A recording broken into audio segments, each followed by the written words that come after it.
Recently, the Russians have started talking a lot about nuclear weapons again. There's been a quite long period of time where the nuclear rhetoric has been less intensive, but now it's back. We have Russian propagandists on television talking about nuclear strikes on NATO countries. We have Russian and Belarusian armed forces conducting exercises with tactical nuclear weapons, and Putin even mentioned this with some quite explicit threats about nuclear war in his Victory Day parade speech on May the 9th. But I think it's important that we keep a cool head also when we hear these things. We're not actually very close to nuclear war at this point. When the Russians come with this talk about nuclear weapons, then it's a kind of blackmail. It's an attempt to scare the West into not providing so much support to Ukraine by reminding us of the existence of nuclear weapons and this threat that it could potentially happen. But the likelihood of Russians actually using nuclear weapons in Ukraine is very low. It's, of course, not a question where there is a definite answer, so we don't know the exact circumstances under which Russia might use nuclear weapons. In fact, they probably don't know the exact circumstances. But if you ask a group of experts whether they think Russia is going to use nuclear weapons to win the war in Ukraine, then their answers will range from absolutely, definitely not to, well, it's very unlikely, but we could imagine some circumstances where they might consider doing it. But everyone is going to be in that end of the spectrum where it's very unlikely. And it's definitely not something that's going to happen now. In this video, I want to explain why that is the case. Why is it so unlikely that Russia will use nuclear weapons to win the war in Ukraine? And then I also want to talk about the circumstances where Russia might actually use nuclear weapons. So let's talk about it. In general, we can say that nuclear weapons are a military tool of last resort. If you're strong and you can achieve your military objectives without using nuclear weapons, then that is better. So that's a better option. So the stronger your conventional forces are, the less likely you are to use nuclear weapons in a crisis situation.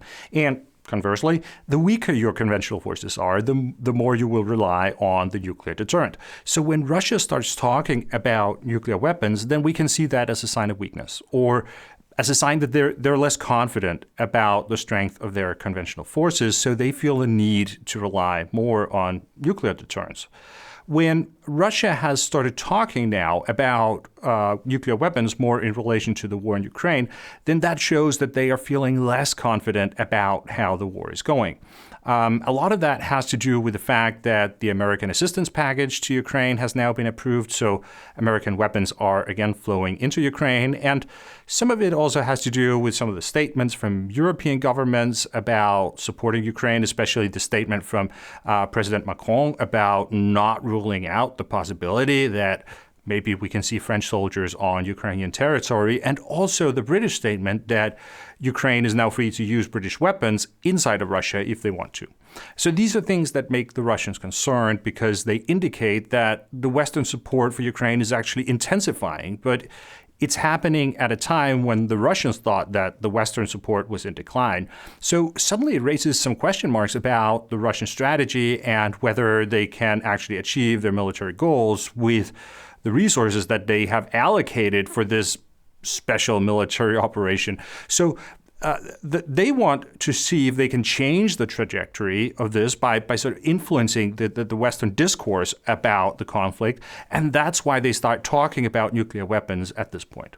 The reasons why it's unlikely that Russia will actually use a nuclear weapon to win the war in Ukraine, they all start with the understanding that you don't automatically win a war just because you use a nuclear weapon. So it's not some kind of wonder weapon.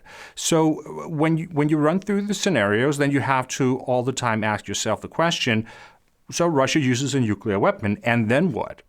There are different ways that you can use nuclear weapons. You can use so-called tactical nuclear weapons, where you use them on the battlefield. It's essentially used as just a very big bomb, but you use them on military targets the same way you would use other bombs on military targets. Or you can use them in what's called a more strategic sense, where you bomb, for example, a city. So there it would be a kind of terror logic where you try to scare the surviving part of the population into submission. But you always have to ask, well, what happens after Russia has thrown this bomb and how does that lead to victory? And this is where things get tricky because it's quite difficult to see how Russia using a nuclear bomb will actually lead to victory. It's actually much easier to see how it can lead to defeat if Putin takes this step. And I'll mention two reasons for this. The first one is the domestic situation inside Russia. If Putin uses a nuclear bomb in Ukraine, then he will have to go on TV and do a speech where he explains what happened and why he made that decision. And this will be the most crazy speech that any leader of Russia or the Soviet Union has had to make since at least World War II. But Putin will have to go on TV and explain to the people that he has taken the country into nuclear war and that there is now at least a potentiality that other nuclear powers might retaliate directly against Russia. So it's a very dramatic message he would have to come with. And compare and contrast that to the kind of communication that the Kremlin is currently using about the war and what it means for the Russian people. So if you turn on a Russian news show today, the message you will get is that things are actually going pretty well in the so-called special military operation. So it's a difficult struggle, but the Russian forces are gradually winning. They are destroying enormous amounts of Ukrainian military equipment, and they are eliminating a lot of Ukrainian soldiers, and gradually they are liberating more and more territory. And the message is also that the Russian army is incredibly strong, and that recruitment is going great.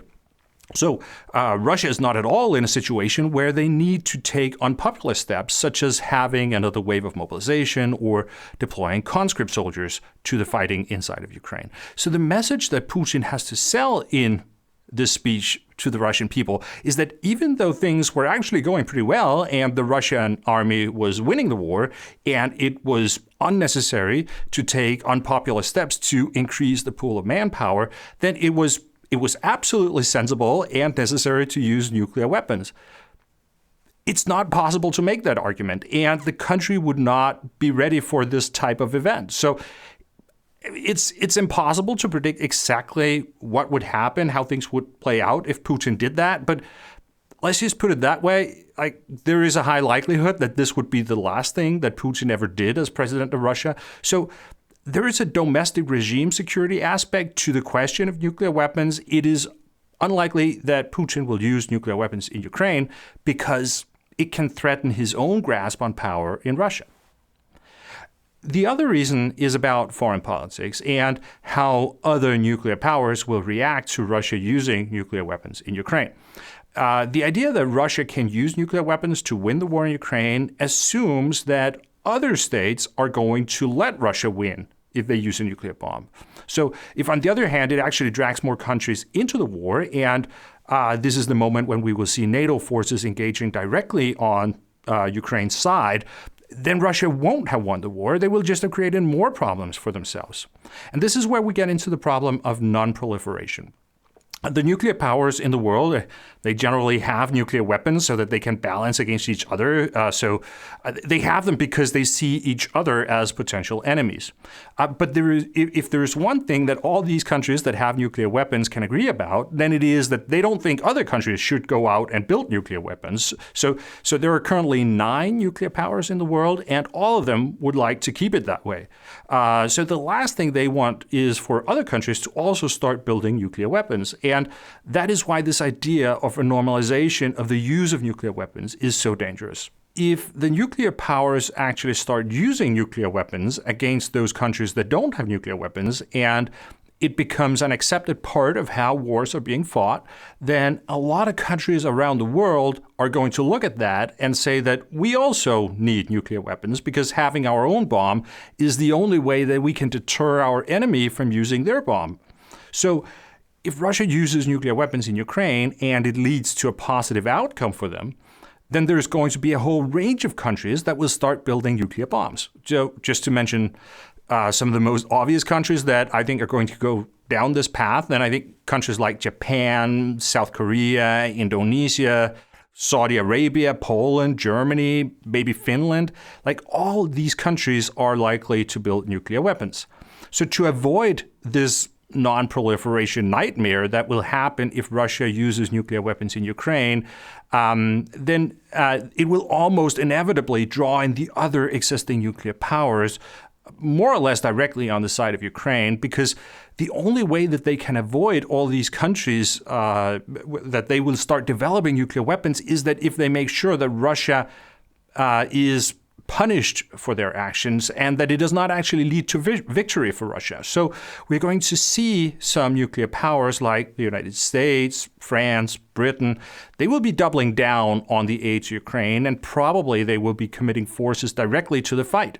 And we're going to see other nuclear powers like China and India using their economic and diplomatic influence to make sure that Russia is absolutely isolated in the world. So there will be no more weapons coming in from North Korea for Iran. And the Central Asian countries will stop helping Russia in circumventing the sanctions and keeping the war machine going.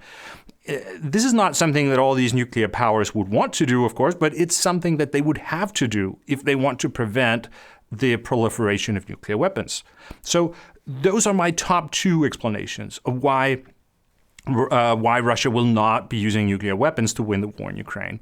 First, it will probably lead to Putin losing the power in Russia. And second, it will almost certainly lead to Russia losing the war in Ukraine and not winning it. So they're not going to do that. But I do want to finish off with a word of caution as well, because I do think it's important that we also don't write off the possibility that Russia can use nuclear weapons sort of at all. When I said that Russia will not use nuclear weapons to win the war in Ukraine, then I meant that in the sense that to win the war in Ukraine. But they might use nuclear weapons for other purposes. I will not, in this video, go into the whole question of the potential of this war ending with a kind of Russian collapse, but that is a possibility. And when we're dealing with Putin in terms of the war in Ukraine, then he actually has quite a lot of restraints. So there is a range of things that he's not willing to do, and one of them is to use nuclear weapons. But if at some point this turns into a situation where it's not about Ukraine, but it's about keeping the power in Russia, then there will be absolutely no restraints, and every option will be on the table, and Putin will be willing to take every step necessary to keep the power in Russia. And one of the worrying things about this is actually that if you look in Russia's nuclear doctrine, then it says that Russia will use nuclear weapons if the existence of the state is in jeopardy.